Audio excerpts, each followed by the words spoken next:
Madame la Présidente, Monsieur le Vice-président, chers collègues, les élus les Rennes voteront bien entendu ces subventions de soutien au projet de contrat de plan État-région en faveur des établissements rennais qui les portent. Qu'il nous soit à cette occasion permis de vous interpeller au sujet du projet UNIR qui devait réunir les deux universités Rennes 1 et Rennes 2, l'INSA, l'École normale supérieure, Sciences Po Rennes, l'École normale supérieure de chimie et l'École des hautes études en santé publique.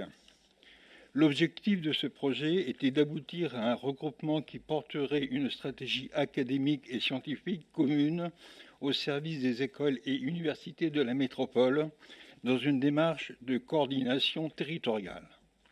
Comme vous le savez, le vote du conseil d'administration de l'université Rennes 2 contre son intégration dans UNIR vient récemment de mettre fin à ce projet, ou du moins dans son ambition initiale. Il n'y aura pas de sitôt une grande université de recherche et de formation reconnue internationalement à Rennes.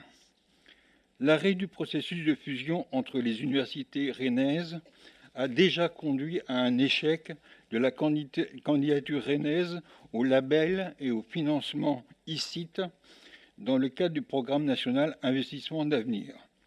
Malgré une qualité scientifique reconnue, le projet rennais a achoppé sur la question de la gouvernance qui, pour le jury international, je cite, ne permettait pas d'avoir de cap crédible et d'objectifs clairs.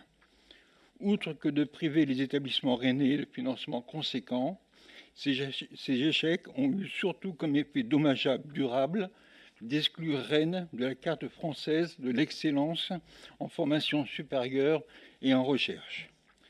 UNIR devait corriger le tir en présentant un ensemble universitaire structuré. La défection de Rennes 2 oblige de revoir le projet UNIR à la baisse et sans doute de le rendre durablement inéligible au soutien financier par l'État. En effet, ces soutiens visent de façon privilégiée les métropoles au sein desquelles les universités se sont regroupées en partenariat avec les autres établissements d'enseignement supérieur et de recherche. Simple coopération entre établissements, UNIR risque fort d'être au mieux une coquille vide, gérant quelques mutualisations de services et labellisant quelques réponses à des appels à projets. De fait, guère plus que ce qui existe déjà. Au pire, UNIR sera une structure inutile, couche supplémentaire génératrice de lourdeur administrative. Depuis le projet de fusion des universités jusqu'à l'émergence du projet UNIR, la métropole a soutenu financièrement la démarche de structuration de l'enseignement supérieur sur son territoire.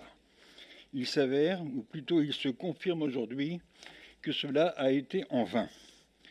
La transparence sur l'utilisation des deniers publics demande que le montant des investissements ainsi faits à fonds perdus depuis une dizaine d'années soit rendu public. Enfin, Madame la Présidente, quelles initiatives envisagez-vous de prendre pour une ultime tentative de replacer la métropole rennaise parmi celles qui comptent en France dans le domaine? Est-il encore temps de mettre à nouveau les acteurs autour de la table pour relancer un processus crédible? Certains financements ne pourraient-ils pas être conditionnés à un rapprochement effectif des universités?